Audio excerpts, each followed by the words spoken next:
తరలిస్తున్న 6 వ్యక్తులను పోలీసులు అరెస్ట్ చేశారు.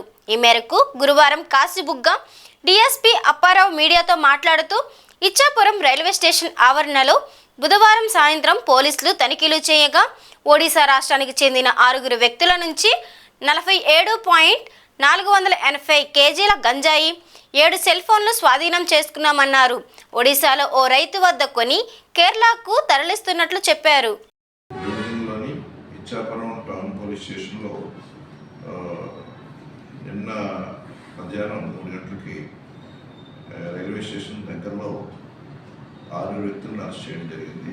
ఈ 6 అనుమానితుల్లో సోదా చేయగా వీరి వద్ద 47 కేజీల 480 గ్రాముల గంజాయి, 7 సెల్ ఫోన్లు వీరి దగ్గర లభ్యమయ్యాయి. వీరు ఒక సూట్ కేసులు మరియు 5 లగేజ్ బ్యాగుల్లో ఈ గంజాయి అంతటినీ కూడా ఉంచడం జరిగింది.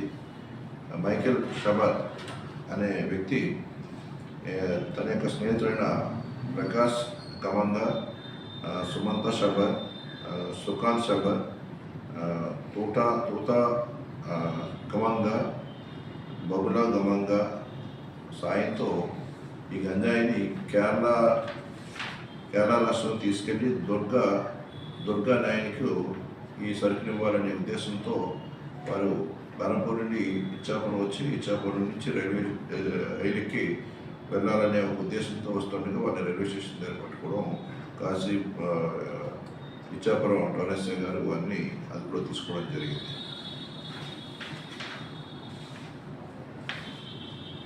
ఈ సందర్భంగా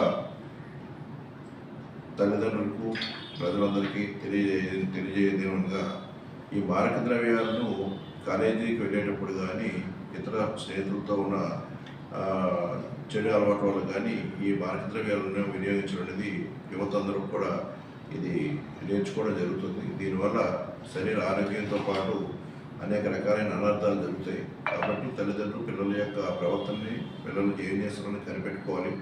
అదేవిధంగా ఈ కేసులు చాలా కఠినంగా శిక్ష పడతాయి. ఎవరైనా ఏదైనా దురుద్దేశంతో ఎక్కువ డబ్బులు సంపాదించాలని ఈ గంజాయిని రవాణా చేయాలని కానీ, గంజాయిని అమ్మాలని కానీ, గంజాయిని పండించాలని కానీ ఎవరు ప్రయత్నం చేస్తే ఇది ఎక్కువ మొత్తంలో ఫైన్ వేస్తారు, ప్లస్ జైలు శిక్ష పడుతుంది. అదేవిధంగా వారి యొక్క ఆస్తులను కూడా జప్తు చేయడానికే ఈ చట్ట ప్రకారం హక్కు ఉంది. ఎవరైనా ఒక కేసులో ముద్దాయిగా ఉన్నప్పుడు వారి యొక్క ఆస్తులను కూడా జప్తు చేసి కోర్టు వారు స్వాధీనపరచుకోవచ్చు. కాబట్టి ప్రజలందరికీ తెలియని విధంగా ఈ తప్పు మార్గాన్ని నడవకుండా మీ పిల్లల్ని కూడా జాగ్రత్తగా చూసుకొని ఈ విధంగా తప్పు మార్గం లేకుండా ఉండేటట్టు అందరూ కూడా చర్యలు తీసుకుంటారని చెప్పి శ్రీకాకుళం పోలీసు సిబ్బంది తరఫున మిమ్మల్ని అందరినీ కూడా కోరుతున్నాను.